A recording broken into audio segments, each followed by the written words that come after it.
खबर अब तक के आज के अंक में आपका स्वागत है। मैं हूं आपके साथ मेघा चंदन। आप देख रहे हैं लाइव वायर न्यूज। शुरुआत करते हैं आज की प्रमुख सुर्खियों से। सहकारी सप्ताह समारोह की आज हुई शुरुआत। उपराज्यपाल मनोज सिन्हा ने किया उद्घाटन।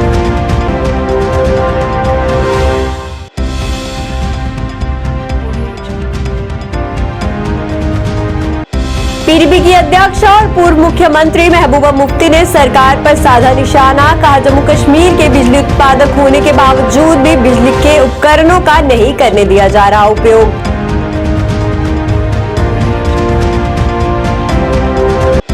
तवी पुल से लगातार की जा रही आत्महत्याओं को लेकर नगर निगम गंभीर। मेयर ने कहा, जल्द ही सब पुलों पर करवाई जाएगी फेंसिंग।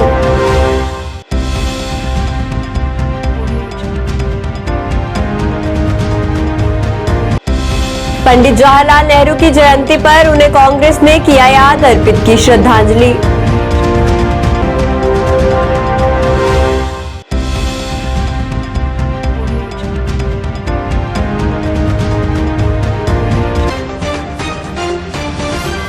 अब खबरें विस्तार से। आपको बता दें, एलजी मनोज सिन्हा ने आज जम्मू में 69वें सहकारी सप्ताह समारोह का उद्घाटन किया। उन्होंने कहा कि सामाजिक उद्यमों को बढ़ावा देने के लिए जन आंदोलन समानता और एकजुटता स्थापित करने के लिए इसके मूल्य और सिद्धांत ग्रामीण जम्मू कश्मीर में समावेशी विकास के लिए सामाजिक आर्थिक विकास लाने के लिए महत्वपूर्ण है। प्रधानमंत्री और गृह मंत्री के मार्गदर्शन में सहकारी समितियों को कृषि, हस्तशिल्प, चीनी, डेयरी, कपड़ा, मत्स्य पालन, भंडारण, खाद्य प्रसंस्करण और छोटे और सीमांत किसानों को उत्थान को सुनिश्चित करने के लिए एक प्रभावी आर्थिक साधन के लिए रूप में परिवर्तित किया जा रहा है। आपको बता दें कि इस वर्ष की थीम इंडिया @75 सहकारिता का विकास और आगे का भविष्य युवाओं और महिलाओं की विशेष भागीदारी के साथ सहकारी समितियों का एक लचीला और व्यवहार व्यापक और पारिस्थितिकी तंत्र बनाने और सहकार के समृद्धि और मंत्र को महसूस करने के लिए एक सहकारी आर्थिक मॉडल के सक्षम करने का हमारा संकल्प है। इस मौके पर उपराज्यपाल के सलाहकार व अन्य गणमान्य लोग भी उनके साथ मौजूद रहे। अवगत करवाएगा। सहकारिता के भिन्न भिन्न पहलुओं को दर्शाता ये संग्रह एक प्रमाण है हमारे बुलंद हौसले का, जो जम्मू कश्मीर में सहकारिता को एक नई ऊंचाई पर ले जाने का पहला कदम है।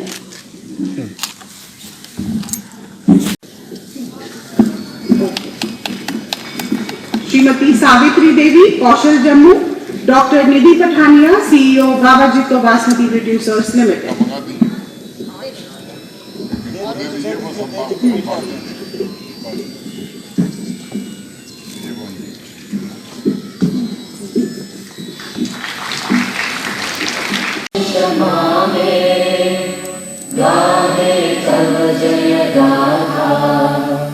जन गण मंगलदायक जय हे भारत भाग्य विधाता, जय हे जय हे जय हे जय जय जय जय हे।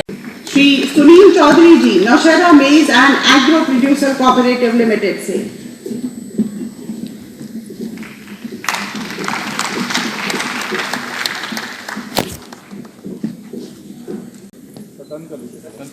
प्रोत्साहन के लिए जोरदार तालियां बजाते रहिए।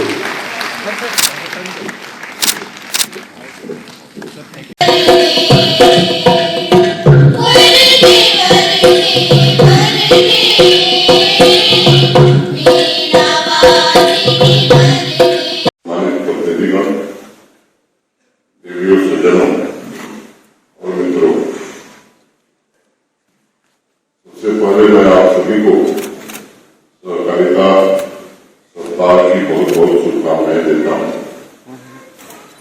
सहकारी समितियों से जुड़ा हर सदस्य, हर किसान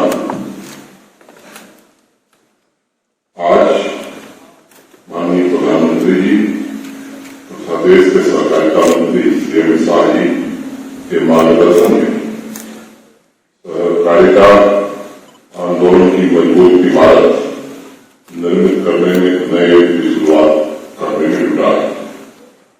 मेरी शुभकामनाएं ऐसे सभी करोड़ मित्रों के साथ ही हैं। पिछले वर्ष सहकारिता मंत्रालय का गठन भारत सरकार ने किया है। सामान्य रूप से कोऑपरेटिव स्टेट सब्जेक्ट माना जाता है और भारत सरकार की कुछ शीर्ष संस्थाएं थी जो कोऑपरेटिव के क्षेत्र में काम करती थी। पहली बार भारत सरकार ने सहकारिता मंत्रालय नाम से विभाग प्रारंभ किया।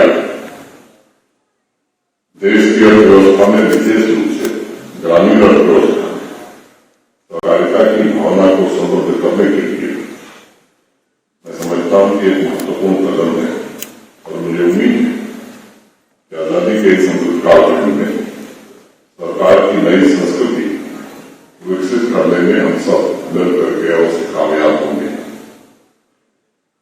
मेरे पूर्व के वक्ताओं ने पिछले 14-15 महीने में सरकारी समितियों के गठन से लेकर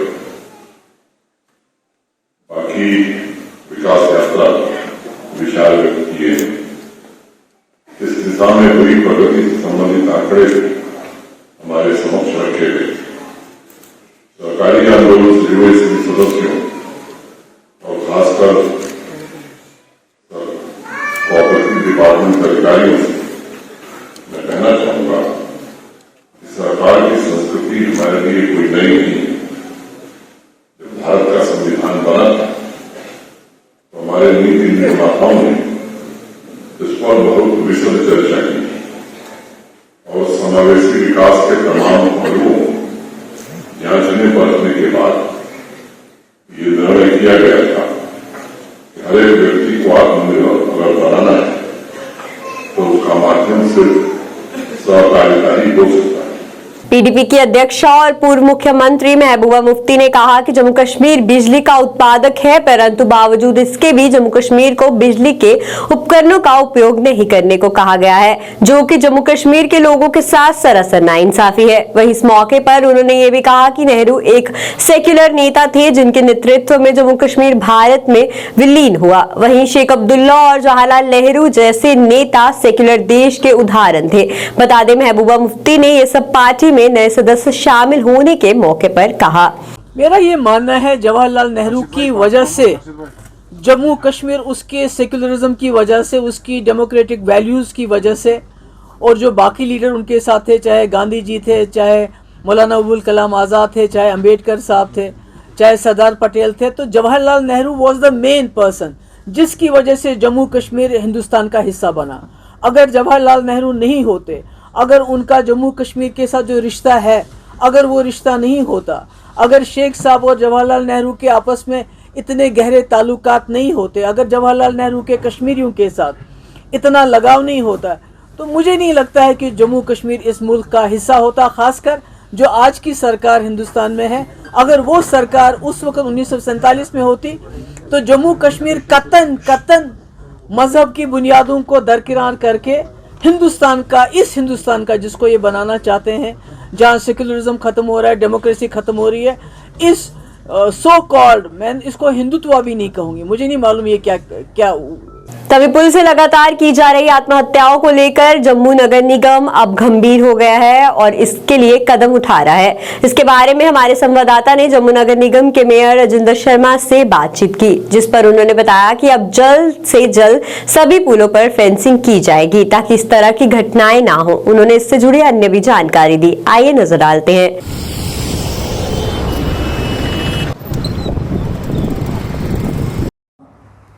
जो हमारी वहाँ रेलिंग है वो काफ़ी कमज़ोर है, वो कुछ भी होल्ड वहाँ कर नहीं पाएगी। अगर हम वहाँ कुछ भी लगाते हैं फ्रेम बना के, वो इतना वजन सह नहीं कर पाएगी।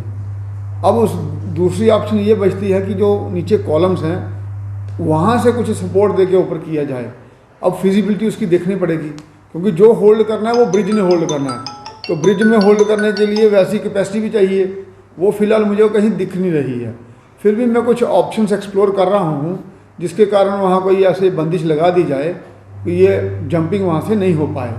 तो बाकी मैं लोगों से भी ये आह्वान करूँगा, ठीक है समाज में स्ट्रेस स्ट्रेन बढ़ता है, लेकिन उसका ये आउटकम नहीं होना चाहिए कि हम ज़िंदगी से भागें। ज़िंदगी तो जूझने का सफ़र है, तो सब उससे जूझते हैं और समय समय पर फिर परिस्थितियाँ एक जैसी नहीं रहती हैं, परिस्थितियाँ तो बदलती रहती हैं। तो मेडिटेशन है, योग है, फिर अपना वो ध्यान है, वो करके थोड़ा सा अपने को शांत रखें और घर में एक दूसरे से बात करें। सारे हम घरों में आजकल एक दूसरे से बात नहीं कर रहे हैं, उससे भी आदमी के जो इमोशंस हैं वो अंदर ही रह रहे हैं, उससे भी ये परिस्थितियाँ उत्पन्न हो रही हैं। अपने बच्चों से बात करें, उनको पूछें आपको क्या प्रॉब्लम है, आप क्यों इतने टेंस हो, इतनी एंजाइटी क्यों है। तो वहाँ से मुझे लगता है अगर हम घर में भी एक दूसरे से बात करें, मेल जो वो देखो कोई चीज़ भी है, ये तो फिज़िकल काम करने वाला है ना, कि अगर वहाँ आपने कोई फेंसिंग लगानी है तो वो कैसे लगाओगे जब वहाँ वो सपोर्ट करेगा स्ट्रक्चर, आपको स्ट्रक्चर सपोर्ट नहीं कर रहा है। पंडित जवाहरलाल नेहरू की जयंती पर आज कांग्रेस द्वारा उन्हें याद किया गया और उन्हें श्रद्धांजलि भी अर्पित की गई। इस मौके पर कांग्रेस द्वारा कार्यक्रम में आयोजन भी किया गया। वहीं कांग्रेस के प्रदेश अध्यक्ष विकार रसूल मुख्य तौर से वहां उपस्थित रहे। विकार रसूल ने जवाहरलाल नेहरू के योगदान को याद किया और सभी से उनके दिखाए गए मार्ग पर चलने को कहा।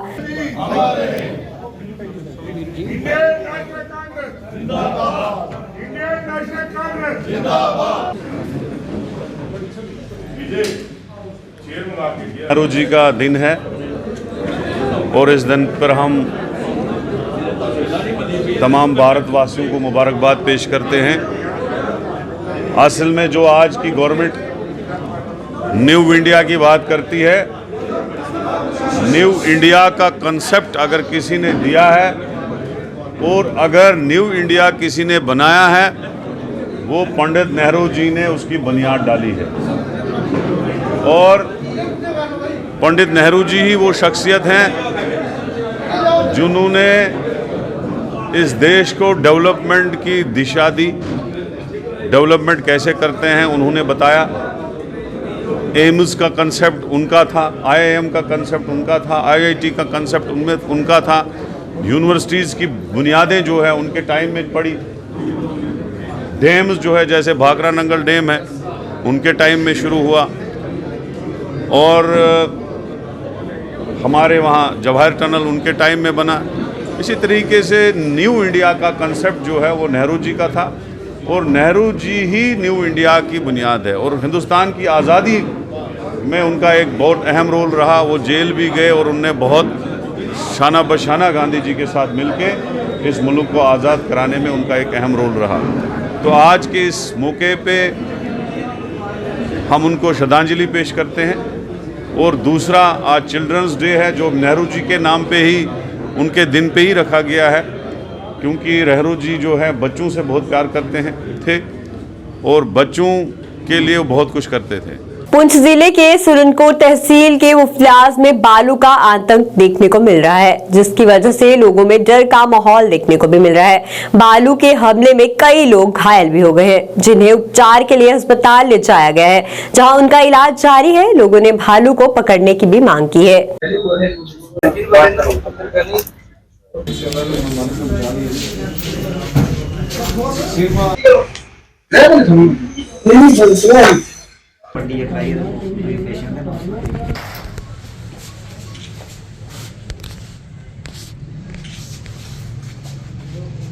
ITI कॉलेज केनाल रोड में आज प्रधानमंत्री फ्रेंडशिप मेला की शुरुआत की गई। इस मेले का उद्घाटन director skill development Sudarshan Kumar द्वारा किया गया। सुदर्शन कुमार ने इस कार्यक्रम के बारे में जानकारी दी और बताया कि हर माह इस मेले का आयोजन किया जाता है, जिसमें लोगों को कई योजनाओं के प्रति जागरूक किया जाता है।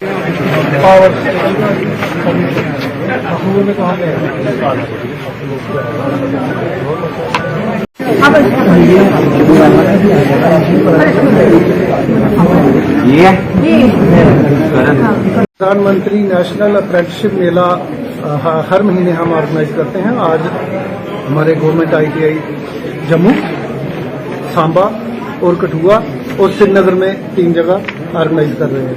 तो इसमें हम अलग अलग इस्टेब्लिशमेंट्स भी आते हैं और बच्चे जो हमारे पास आउट्स हैं, जहाँ स्टूडेंट्स हैं, वो भी इसमें रजिस्टर होते हैं और उसके बाद फिर उनका एक कॉन्ट्रैक्ट जनरेट करना होता है उसके बाद वो इस्टेब्लिशमेंट के साथ जुड़ जाते हैं और गवर्नमेंट की तरफ से उनको फाइनेंशियल असिस्टेंस भी मिलती है, जो नेशनल अप्रेंटिसशिप स्कीम के तहत जितना मिलना चाहिए वो उनको मिलता है। तो इसमें मैं आपके माध्यम से ये बताना चाहूँगा कि हमारे यहाँ JNK में ये जो नेशनल अप्रेंटिसशिप स्कीम है इतनी अभी पिकअप नहीं कर पाई है। तो मैं चाहता हूँ कि इसके आपके जरिए हमारी जो इंडस्ट्री है, सेटलमेंट्स, इस्टेब्लिशमेंट्स हैं और जो हमारे स्टूडेंट्स हैं, या पास आउट्स हैं या ड्रॉप आउट्स हैं, वो आगे आए और इस अप्रेंटिसशिप पोर्टल पे रजिस्टर करें अपने आप को। और जम्मू कश्मीर पंचायत कॉन्फ्रेंस के राज्य महासचिव एवं ब्लॉक आरएसपुरा की गढ़ली पंचायत में सरपंच सरदार गुरदीप सिंह सैनी ने सोमवार को कुल मोड़ में पंचायत की तरफ से स्थापित किए गए वाटर कूलर का उद्घाटन कर जनता को समर्पित कर दिया। इस मौके पर पंचायत के नायब सरपंच प्यारेलाल, पंच सोमनाथ, पंच सत्या देवी सहित पंचायत के अन्य प्रतिनिधि एवं काफी संख्या में पंचायत के लोग विशेष तौर पर उद्घाटन समारोह के दौरान वहां उपस्थित रहे।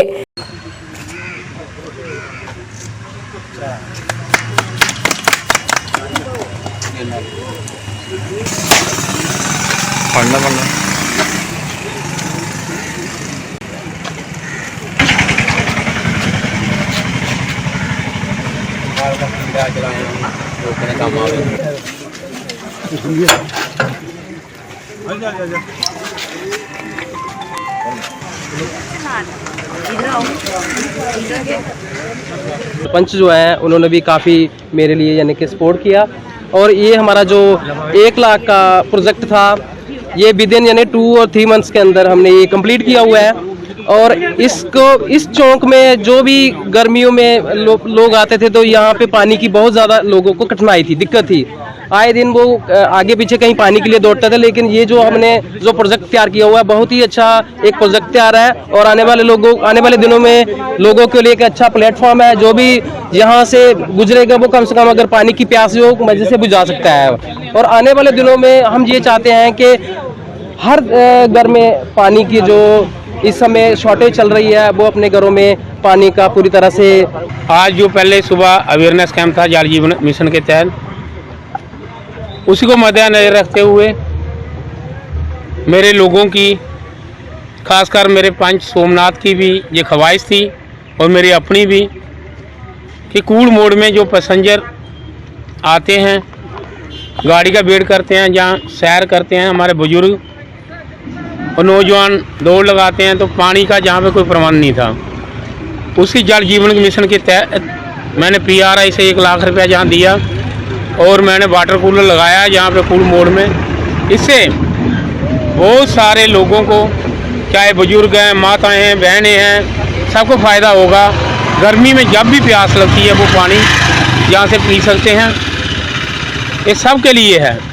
तो डेवलपमेंट के करते करते जो कड़ी मैंने बिछाई हुई है, अंडर PRI 1 लाख रुपया दिया, जिसको कंट्रैक्टर ने जो जैम के थ्रू 1 लाख का जो वाटर कूलर लगाया है। और मैं यही कामना करता हूँ कि कम से कम मेरे लोगों को हर फैसिलिटी प्रोवाइड हो, चाहे वो जल मिशन के तहत पानी की है। जम्मू यूनिवर्सिटी के डिपार्टमेंट ऑफ जूलॉजी में आज से 7 दिवसीय कार्यशाला की शुरुआत हुई। आज इस कार्यशाला का उद्घाटन हुआ। इस मौके पर dean research studies and dean sciences university of Jammu professor Rajinikanth मुख्य तौर से वहां पर उपस्थित रहे। इस दौरान कई गणमान्य लोग भी वहां पर उपस्थित रहे।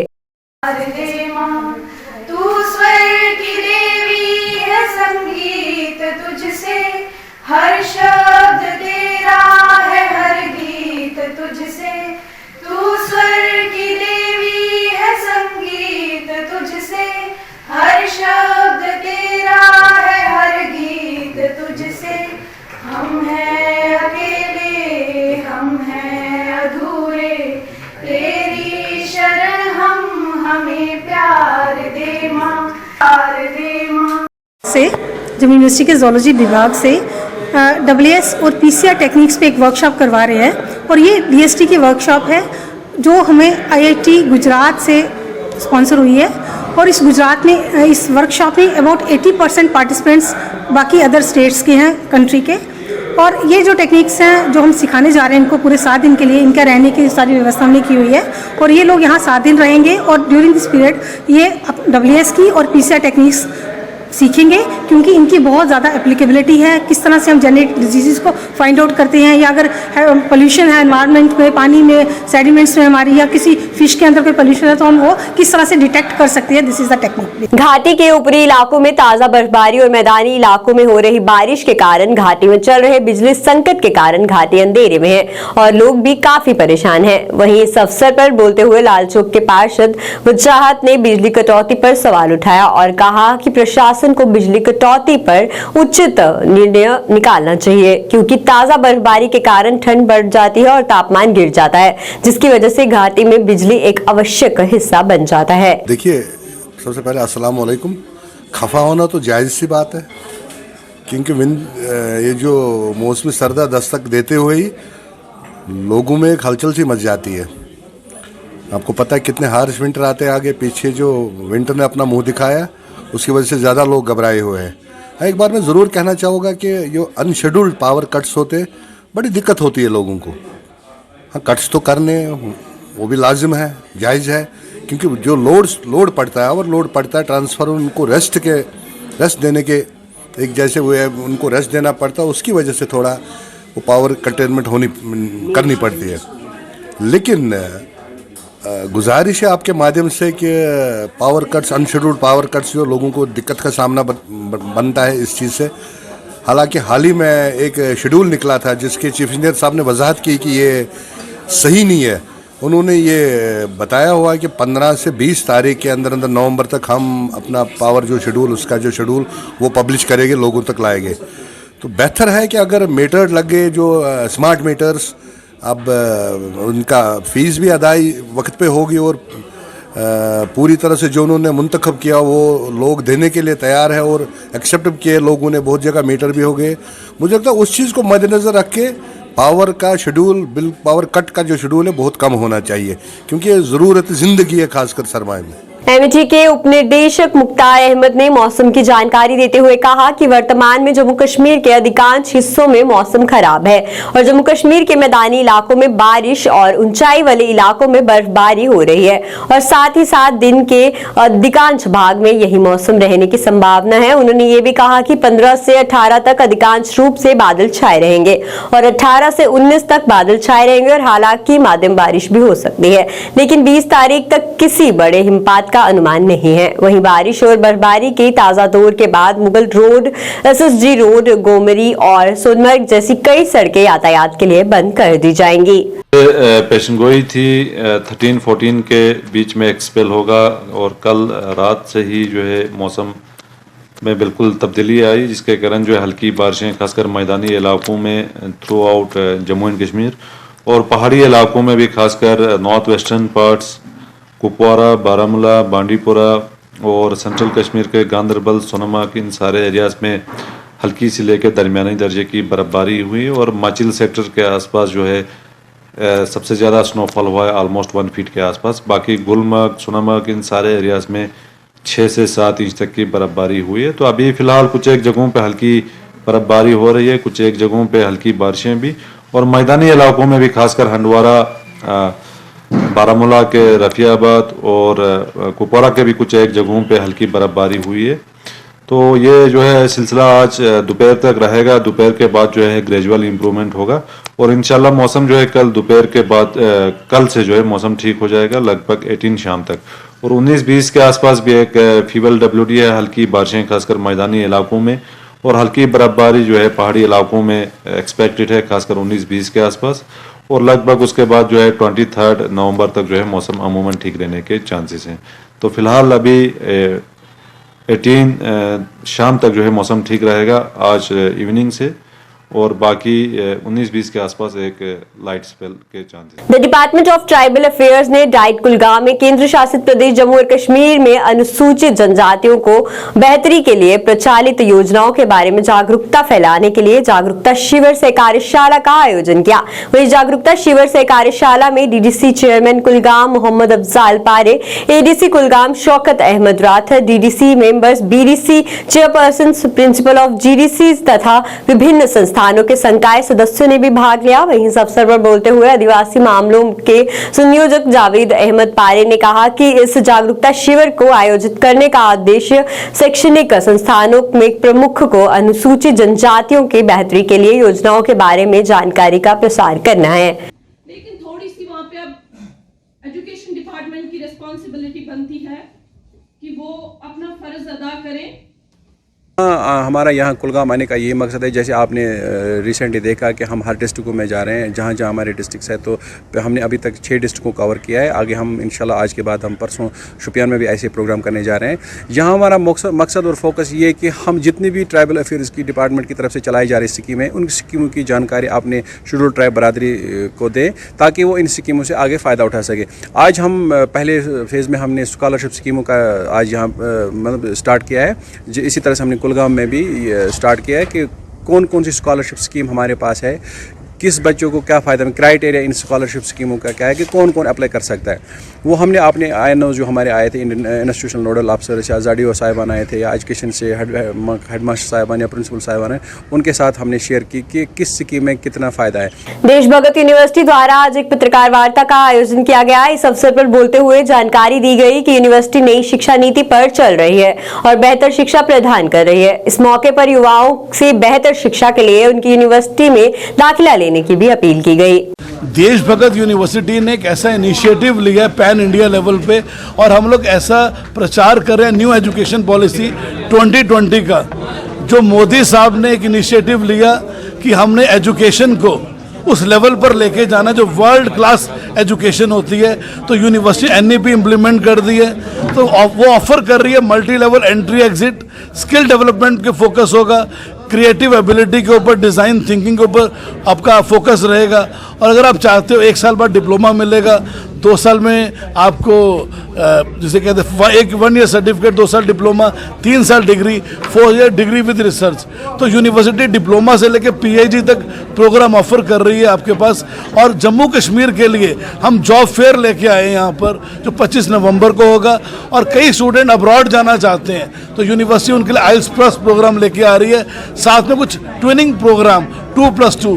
तो हेल्थ केयर के अंदर हम लोग 2 साल यहाँ, 2 साल आप वर्ल्ड की टॉप यूनिवर्सिटी लिंकन के अंदर पढ़ सकते हो, रेडियोलॉजी के अंदर। तो ऐसे प्रोग्राम भी यूनिवर्सिटी लॉन्च कर रही है। JN के अपनी पार्टी के कार्यकर्ताओं द्वारा DH पौरा में प्रदर्शन किया गया। बता दें ये प्रदर्शन चीफ कोऑर्डिनेटर अपनी पार्टी JN के तथा एक्स मिनिस्टर AB माजिद पदीर के नेतृत्व में आदिवासी बचाव के संबंध में किया गया, लेकिन पुलिस ने उन्हें आगे बढ़ने की अनुमति नहीं दी, जिसके बाद AB माजिद पदीर ने कहा कि वे ST के साथ है।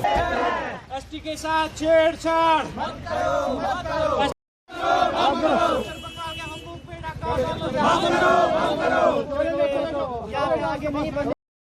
लेकिन आज जब बारी हमारे हक की आई तो हमारे हर डिस्ट्रिक्ट में, हर जिला में और हर कॉन्स्टिट्यूंसी में लोग सड़कों पे है।